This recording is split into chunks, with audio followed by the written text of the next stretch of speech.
खूपच गोड होणार आहे. कारण महागाई भत्त्यात मोठी वाढ होण्याची शक्यता आहे आणि त्यामुळे कर्मचाऱ्यांच्या खात्यात एकदम मोठी रक्कम जमा होणार आहे. चला तर मग लगेच सुरुवात करूया. होळीच्या सणापूर्वीच केंद्र सरकार आपल्या लाखो कर्मचारी आणि पेन्शनधारकांसाठी आनंदाची बातमी आणण्याची शक्यता आहे. मोदी सरकार लवकरच महागाई भत्त्यात वाढ करण्याची अधिकृत घोषणा करू शकते.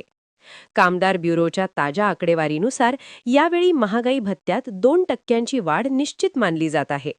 सध्या केंद्रीय कर्मचाऱ्यांना 58% दराने महागाई भत्ता मिळत आहे आणि ही 2% वाढ झाल्यास तो 60%वर पोहोचेल.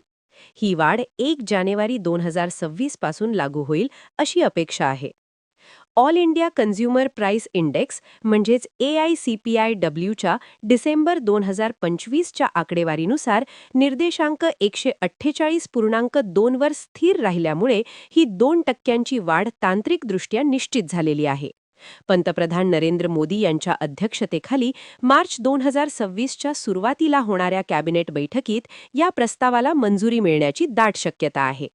जर मार्चमध्ये ही घोषणा झाली तर होळीच्या सुमारास मिळणाऱ्या पगारात फक्त वाढीव महागाई भत्ताच नाही तर जानेवारी आणि फेब्रुवारी महिन्याचे थकीत एरियर सुद्धा एकत्रित जमा होईल.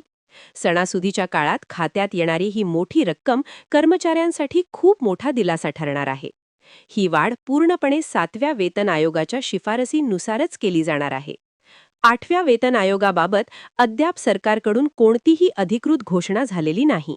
पण 31 डिसेंबर 2025 रोजी 7व्या वेतन आयोगाचा कालावधी संपल्यानंतर ही पहिलीच वेतन समीक्षा असेल. याचा थेट फायदा सुमारे 50 लाखांहून अधिक कर्मचारी आणि 65 लाखांहून अधिक पेन्शनधारकांना मिळणार आहे.